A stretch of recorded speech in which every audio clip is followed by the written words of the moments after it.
네, 이제 야곱은 가나안 땅을 떠나서 애굽을 향합니다. 1절을 보니까 야곱을 이스라엘이라 이렇게 부릅니다.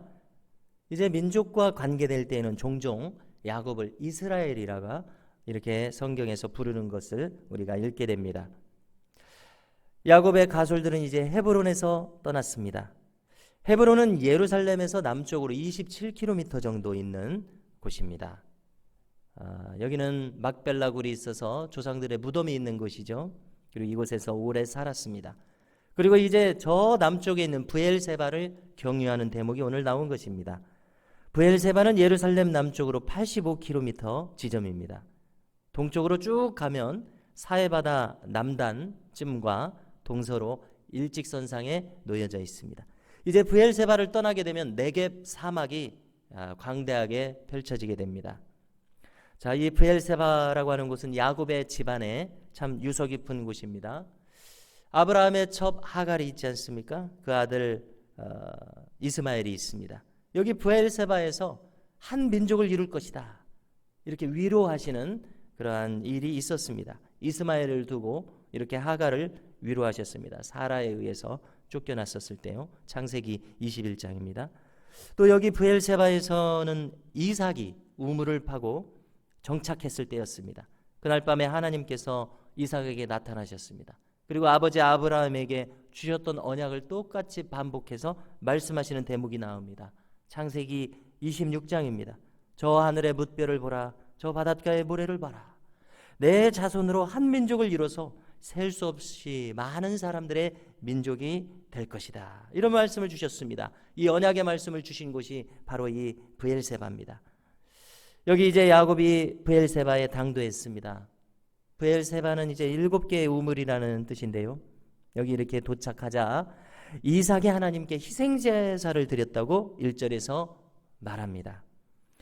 야곱이 이렇게 지금 이런 노년에 가나안 땅 헤브론을 떠나서 애굽에 정착하러 가는 상황 아닙니까? 노년에 이렇게 정착하기 위해서 이주하는 것이 어찌 쉬운 일이겠습니까? 이제 다음 장들을 보면은 야곱이 바로왕 앞에서 자기 연세를 밝히지 않습니까? 그러면 자기 나이가 130세라고 밝힙니다. 지금 흉년이 2년 차입니다. 이것을 따져보면은 요셉의 나이는 이제 풍년 7년이 지나고 2년이 더해진 것이니까 39세입니다. 약 40년 전에, 그러면 요셉은 90세가 되겠죠, 야곱은. 그러니까 약 40년 전 90세 때 요셉을 낳았었던 것입니다. 그리고 23년 전에 요셉을 잃었던 것입니다.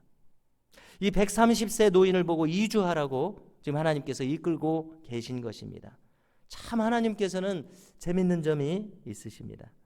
이렇게 후손들을 위해서, 언약의 성취를 위해서 야곱은 이 나이에도, 130세라고 하는 이 나이에도 애굽을 향해서 떠나야 하는 것입니다. 이제는 쉬어야 할 나이인데 이 길을 나서라고 하나님께서 이끌고 계십니다. 자, 그래도 야곱이 이제 기운을 차리고 브엘세바까지 당도해서 희생제사를 드리고 있습니다. 야곱의 마음가짐이 보통이 아닌 것을 알 수 있습니다. 정신도 온전치 않을지도 모릅니다. 그런데 여기 지금 하나님을 기억하고 희생제사를 드리는 야곱의 신앙이 나타나고 있습니다. 어쩌면 어린 시절부터 아버지 이삭이 늘 말씀하시던 곳이 이 브엘세바였을 것입니다. 왜 그렇습니까?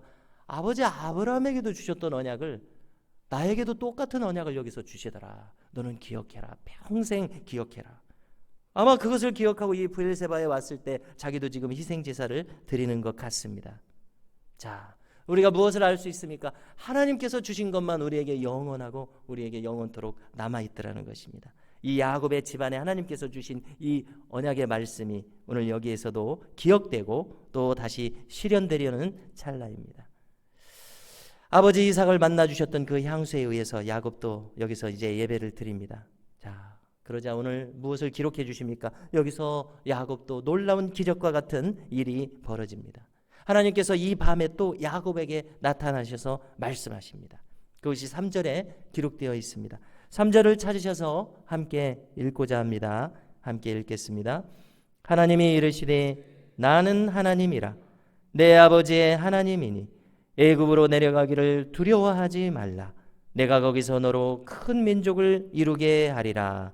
4절도 함께 읽으십니다. 내가 너와 함께 애굽으로 내려가겠고 반드시 너를 인도하여 다시 올라올 것이며 요셉이 그의 손으로 내 눈을 감기리라 하셨더라. 아멘. 너로 큰 민족을 이루게 하리라. 이 언약의 말씀 말입니다. 이 언약의 말씀을 다시 여기 이 야곱에게도 반복하시는 것을 우리가 듣습니다. 아브라함에게 주셨던 그 언약, 이삭에게 주셨던 그 언약을 오늘 130세의 야곱에게도 똑같이 주십니다. 너로 큰 민족을 이루게 하리라. 이렇게 대대로 주시는 언약을 여기서 지금 새로 다시 한번 말씀해 주십니다. 그야말로 언약을 갱신해 주십니다.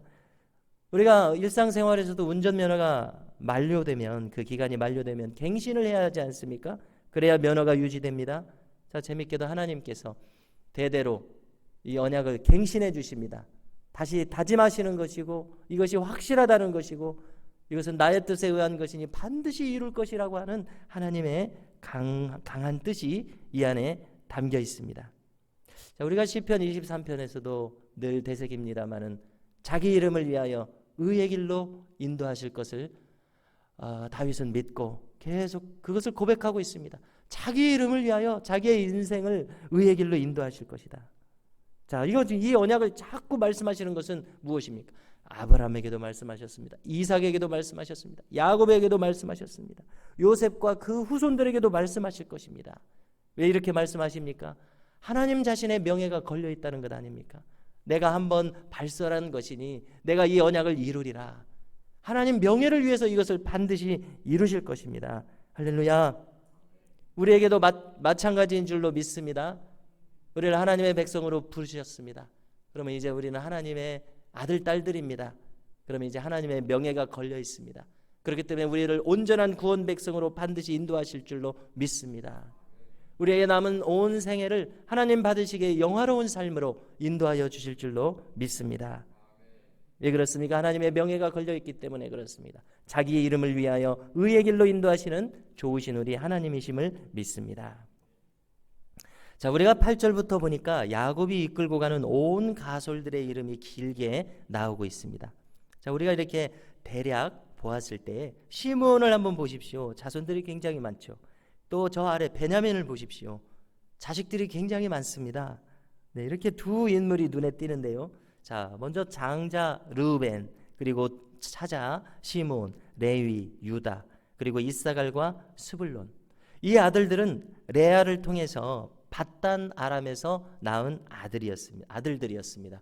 밧단 아람은 저 위쪽 터키 남부 지방입니다. 하란 옆에 있는 저 가나안 땅에 들어오기 전에 외삼촌의 집에서 낳았던 아들들입니다. 자, 그리고 갓과 아셀은 레아의 몸종 실바에게서 난 아들들입니다. 단과 납달리가 있습니다. 맨 아래쪽에. 이것은 라헬의 몸종 비라에게서 난 아들들입니다. 그리고 이제 라헬에게서 난 아들들은 요셉과 베냐민, 이 두 아들들입니다. 자, 우리가 27절을 보니까 이 모든 자손들의 수를 세니까 모두 몇 명이라고 말씀하고 있습니까? 70명이라고 말씀하고 있습니다. 그야말로 대가족입니다.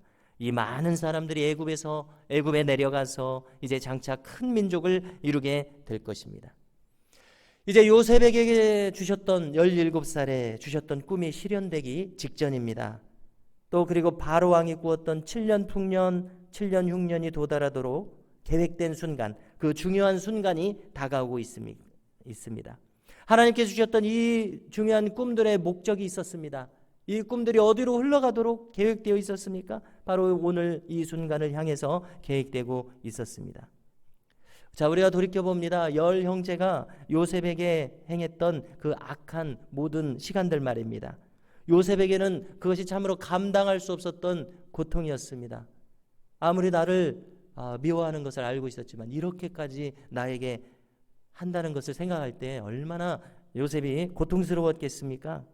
자, 그런데 그 모든 순간들이, 그 고통스러운 순간들이 아무 의미 없는 순간들이 아니라 오늘이 있기 위해서 반드시 있어야 했던 그런 순간인 것을 우리가 이제 깨닫게 되지 않습니까? 너무나도 고통스러웠던 것이 오늘의 결과에 이르기 위한 과정이었다니 얼마나 놀랍습니까? 다시는 그것을 기억하고 싶지 않은 순간임에도 불구하고 그 과정이 있었어야 오늘이 있더라는 것입니다. 성도 여러분, 오늘 혹시 우리가 무의미한 하루를 살았다는 그런 생각이 들 때도 있지 않습니까? 오늘 순전히 악한 사람들에게 하루 종일 시달렸다는 그런 생각이 들 때도 있습니다. 오늘 내가 계획했던 대로 하나도 이루어지지 않고 그저 남들 하자는 대로 끌려갔다는 생각이 드는 날도 간혹 있을 것입니다. 그런데 오늘 요셉의 모든 있었던 우여곡절들이 우리에게 무엇을 말씀하고 있습니까?